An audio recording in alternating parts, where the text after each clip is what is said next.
इसलिए आप सबको इस चीज को जीवन में स्वीकार करना जरूरी है। समाज बना है एक दूसरे की सहायता के लिए, एक दूसरे के टांग खींचने के लिए, कभी भी समाज नहीं बना हुआ है।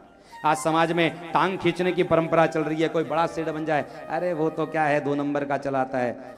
हम में ताकत नहीं होती तो हम लोग कहते हैं अंगूर खट्टे हैं। एक भेड़िया अंगूर को छूना चाह रहा था लेकिन वो अंगूर तक नहीं पहुंच पाया, उसने कहा कि जाने दो अंगूर खट्टे हैं।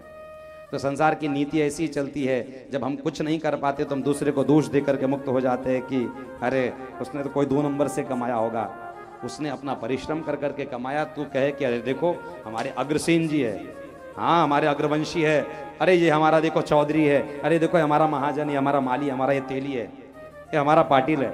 इस मान अभिमान और स्वाभिमान के लिए भगवान ने समाज की व्यवस्था बनाई कि समाज एक रेजिमेंट की तरह एक मेजर ऑर्डर करता है, परेड सावधान तो व्यक्ति सावधान हो जाता है, परेड विश्राम तो विश्राम की अवस्था में वो चला जाता है। एक साथ जो ऑर्डर किया जाए वो ऑर्डर को स्वीकार किया जाता है। इसलिए कुटुंब के प्रमुख होते हैं, समाज के प्रमुख होते हैं, समाज की संरचना होती है। समाज राष्ट्र के निर्माण के लिए, राष्ट्र के विनाश के लिए नहीं। आज समाज राष्ट्र के विनाश की ओर चल रहा है। हर समाज, हर जाति अपने अपने आप को श्रेष्ठ कहलाने के चक्कर में न जाने क्या क्या कर रहा है। पर एक समाज के लोगों से एक प्रश्न है मेरा, अग्रसेन जी महाराज के बाद में कोई दूसरा अग्रसेनी क्यों नहीं बन पाता?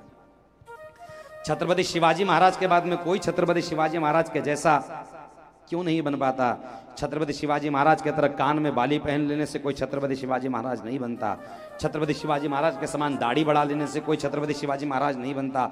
शिवाजी महाराज बनने के लिए शिवाजी महाराज की परंपराओं पर चलना पड़ता है। अग्रसेन जी बनने के लिए अग्रसेन जी की परंपराओं पर चलना पड़ता है। डॉक्टर बाबा साहेब अम्बेडकर के पुतले के पीछे छुपने वाले समाज को यह सीखना चाहिए कि डॉक्टर बाबा साहेब अम्बेडकर ने हमें लिखना और पढ़ना कहा, थोड़ी बात समझाई सिखाई, उस चीज को हमने स्वीकार नहीं की।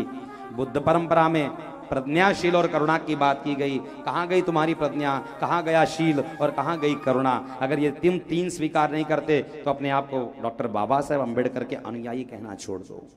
नीला तिलक लगाने से कोई डॉक्टर बाबा साहेब अम्बेडकर का अनुयायी नहीं बन सकता।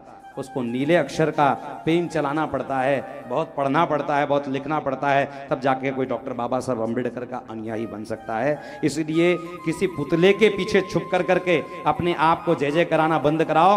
उस पुतले के बाद में अपने अंदर के पुतले में वैसा भाव आना चाहिए। इसलिए पुतले लगाए गए हैं कि तुम भी उनके जैसा आचरण कर सको, तुम उन जैसा सीख सको। इसलिए पुतले हैं, इसलिए प्रतिमाएं हैं, इसलिए पुतले के पीछे छुपना बंद करो। और चतुर्थ वर्ण राष्ट्र को चलाने का काम करता है। अगर पैर नहीं होंगे तो शरीर किस पर खड़ा होगा? पैर ही नहीं होंगे तो शरीर खड़ा किस पर होगा? इसलिए ये शूद्र आदि के नाम पर जो हमको लड़ाया जाता है, शूद्र ब्राह्मण के नाम पर, तो शरीर का ये एक एक अंग भाग भगवान ने कहा है, पैर के बिना अंग अधूरा है, पूर्ण शरीर अधूरा है। हाथ के बिना पूर्ण शरीर अधूरा है, पेट के बिना पूर्ण शरीर अधूरा है, मुख बिना पूर्ण शरीर अधूरा है। इसलिए पूर्ण अंग से ही भगवान तैयार होते हैं।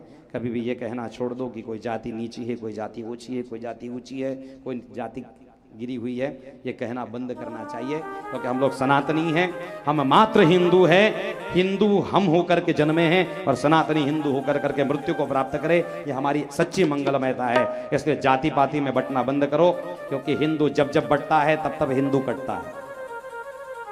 हिंदू जब जब बढ़ता है तब तब हिंदू कटता है।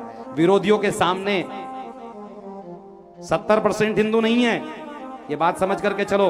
विरोधी बहुत दिमाग चलाता है, वोटिंग के समय पर भी, मारने के समय में भी, आक्रमण करते समय में भी उसके दिमाग में एक ही चीज याद रहता है, जैन कितने परसेंट? बोले 2-3-4%, ठीक है।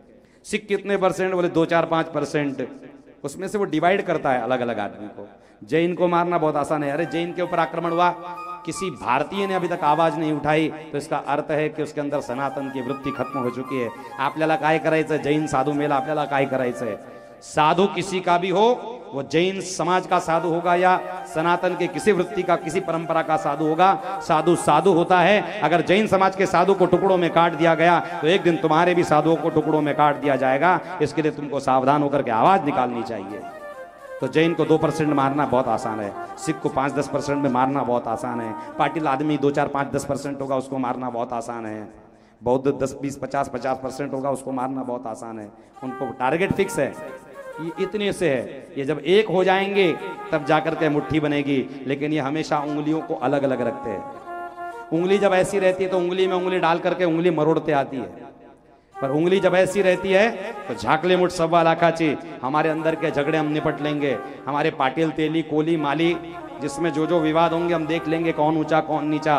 पर जब भी कोई धर्म के ऊपर संकट आए, राष्ट्र पर कोई संकट आ जाए, तब हर समाज को ऐसे मुट्ठी की तरह एकत्रित होकर करके लड़ना चाहिए जिससे कोई विरोधी आपके सामने आकर खड़ा नहीं हो सकता। ये व्यक्ति को सीखना चाहिए और समझना जरूरी है।